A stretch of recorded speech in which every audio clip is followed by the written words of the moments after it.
So we've all heard of the Skate closed alpha, right? We've all heard of that. Well, EA has actually gone in and added microtransactions to the closed alpha. Now, it's not, to be clear, it's not as bad as it sounds. It still sounds pretty bad, but allow me to explain. EA has officially added microtransactions to Skate's latest alpha in an update message sent out to players. EA teased an epic gameplay update, along with other exciting updates to the game. One of those updates from developer Full Circle is the addition of microtransactions to the current closed alpha playtest. This, according to a message sent to players that has been provided to Insider Gaming. Known as San Van Bucks, okay, this in-game currency allows players to buy various cosmetic items. According to Full Circle, this is being added to make sure players have a positive experience when purchasing items from the Skate store. To ensure we achieve these goals at early access, we have enabled the option to purchase and use virtual currency in our ongoing closed beta or closed alpha playtest. Your feedback will be greatly appreciated in providing the best experience at early access launch. Because the game is still in a play testing state, it's mentioned that account progress might reset at times and will be fully reset before the launch into early access. Should you spend any money on San Van Bucks and in turn on items, any purchases you make will be converted back to San Van Bucks and be made available again at the start of early access. To make sure you get them, though, you have to use the same EA account for both playtesting and early access.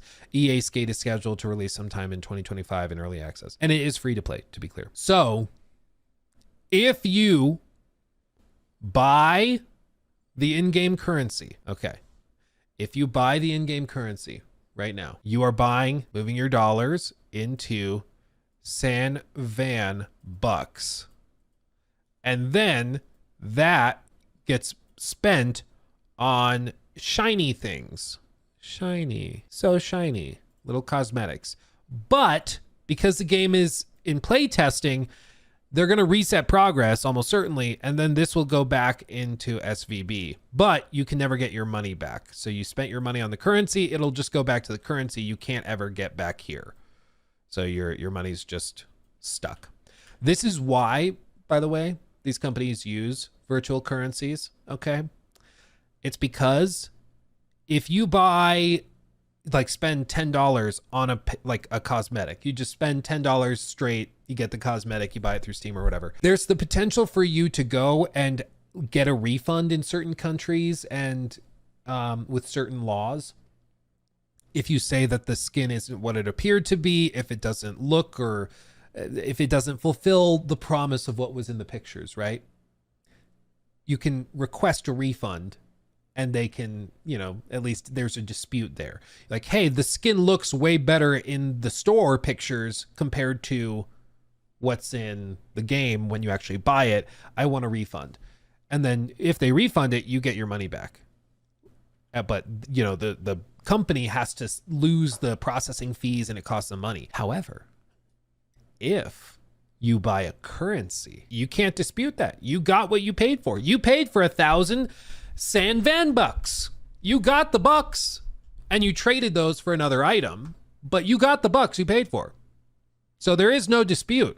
What's your dispute? You didn't like the thing you traded the San Van Bucks for? Too bad. That's not our problem. We only would have to refund you if you didn't get your San Van Bucks, but you got those for your real money. So now we don't have to refund you. It's why these companies use virtual currencies. Also, the secondary reason, other than just, kind of building in a defense against refunds and chargebacks, is that when you spend money on a virtual currency, there's been research done by universities that shows, like, very clearly, you are way more likely to spend more of it because it's sort of like your brain thinks it's already spent. It's the same reason why casinos tend to use poker chips instead of, like, you just putting $100 bills on the table. It's also for, like, theft and safety, but and security, but also because, like, when you have the chips, you're like, oh, I already spent the $100 to get the chips, so I've basically already spent the money, so let's just do it this way. And then people are like, oh, well, I'll just go spend another $100 and get more chips. It's the same exact reason. Like, it's the same exact thing.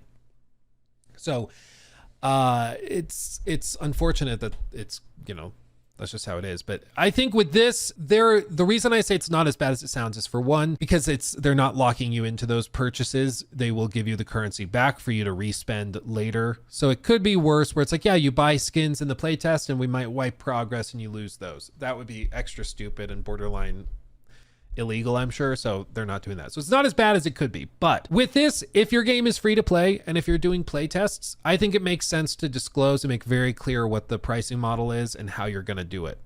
Be transparent with it. If you're going to sell cosmetics, show us. Do that so people know what they're getting into. And if it's really egregious, people can communicate that. I just did a video on Mecha Break, which is an upcoming mech game. And as part of that video, to the developer's credit, I was like, I need to be allowed to say whatever I want to say if we're going to do a sponsored video. And they said, oh, absolutely. Just, we asked that if you have critiques, like make them constructive, explain why you have that problem and help us understand what we could do to fix it. And so we did that. And in that video, I explained how I don't like having mech progress locked behind certain like microtransactions or excessive grind. I feel like if you have something really cool in your game, that should be available to all players instead of a class of players who can afford the microtransactions and all of that, and then a secondary class of players that don't have that extra money. So I think you should treat everybody equally. But because it's in a playtest demo state, players are playing it. They're like, oh, I like the mechanics. I like the game.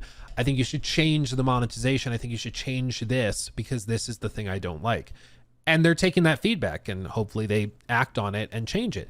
So my hope is that players who are playing the Skate alpha, closed alpha, are able to communicate and make it clear if the pricing is egregious, if it's really ridiculous. Obviously, it's a free-to-play game. They have to have like a store microtransactions somewhere. So that doesn't really surprise me.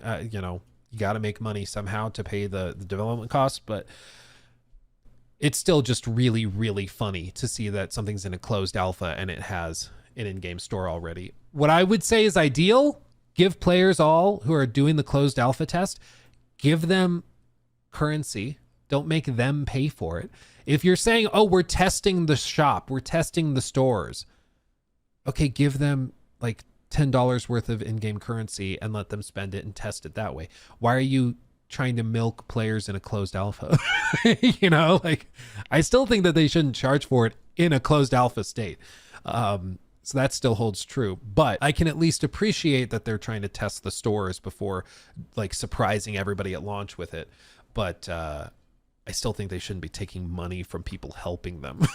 You know, like they're play testers. Why are you taking their money? Store first, game later. I mean, literally with these live service games, they are built from the ground up with those stores. And that's why I don't think you can just like, it's the same thing. We just talked a ton about Middle-earth Shadow of War. That game was built on those loot boxes. That game was built on buying legendary orcs to skip grind. Same with like Battlefront 2. That game was built on you buying star card packs. And you can't just cut them and expect the game to still function properly because it was built from the ground up with that, you know? If you're playtesting a closed alpha game and you pay money for virtual currency in that alpha, there's no hope for you.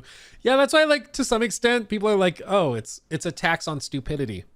It's like I watched a whole breakdown from it was like a college professor, and he was saying how he's like, people have been calling for regulations of the lottery systems and, you know, the lottery industry, because overwhelmingly the people that spend money on lottery tickets are the poorest in society. Wealthy people are not spending money on lottery tickets, which is true. I mean, it's overwhelmingly engaged with specifically by poorer Americans. But he's like, I don't think you should regulate it.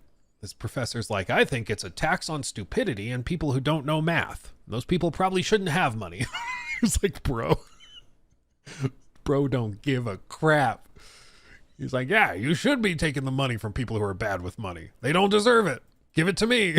It's like, bro, that's like hardcore, like, you know, stereotypical Hollywood stockbroker in New York City type crap.